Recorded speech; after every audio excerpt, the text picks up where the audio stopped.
அரசு மருத்துவர் பாலாஜி மீதான தாக்குதலுக்கு கண்டனம் தெரிவித்து சென்னை ராஜீவ்காந்தி அரசு பொது மருத்துவமனை முன்பு அரசு மருத்துவர்கள் கவன ஈர்ப்பு ஆர்ப்பாட்டத்தில் ஈடுபட்டுள்ளனர்.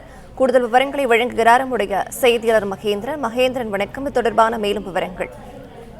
அரசு மருத்துவர் பாலாஜியை கத்தியால் குத்தி தாக்கியதற்கு கண்டனம் தெரிவித்து அரசு மருத்துவர்கள் சென்னை ராஜீவ்காந்தி அரசு மருத்துவமனை முன்பு கவனஈர்ப்பு ஆர்ப்பாட்டத்தில் தற்பொழுது ஈடுபட்டு வருகின்றனர்.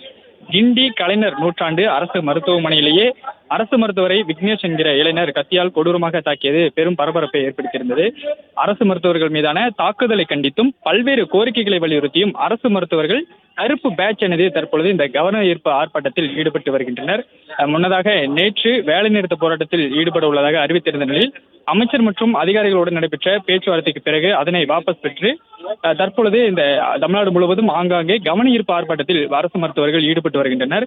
மருத்துவமனைகளுக்கு 2 அடுக்கு பாதுகாப்பு வழங்க வேண்டும், மருத்துவமனைகளுக்கு தனி பாதுகாப்பு படை வழங்க வேண்டும், நோயாளிகளுடன் ஒருவர் மட்டுமே அட்டெண்டராக வர வேண்டும், மருத்துவர்கள் மீது தாக்குதல் நடத்துபவர்களுக்கு கடுமையான தண்டனை வழங்க வேண்டும் உள்ளிட்ட 13 அம்ச கோரிக்கைகளை வலியுறுத்தி அது தொடர்பாக முழக்கங்களை எழுப்பியும் தற்பொழுது இந்த அரசு மருத்துவர்கள் ராஜீவ்காந்தி அரசு மருத்துவமனை வளாகத்தில் கவன ஈர்ப்பு ஆர்ப்பாட்டத்தில் ஈடுபட்டு வருகின்றனர்.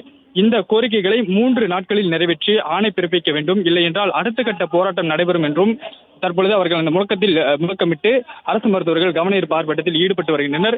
மருத்துவர்கள் பாதுகாப்பு சட்டத்தின் கீழ் நடவடிக்கை எடுக்க வேண்டும் என முழக்கமிட்டு தொடர்ச்சியாக இவர்கள் அரை மணி நேரத்திற்கு மேலாக தற்பொழுது ராஜீவ்காந்தி அரசு மருத்துவமனையில் அரசு மருத்துவர்கள் கவன ஈர்ப்பு ஆர்ப்பாட்டத்தில் ஈடுபட்டு வருகின்றனர்.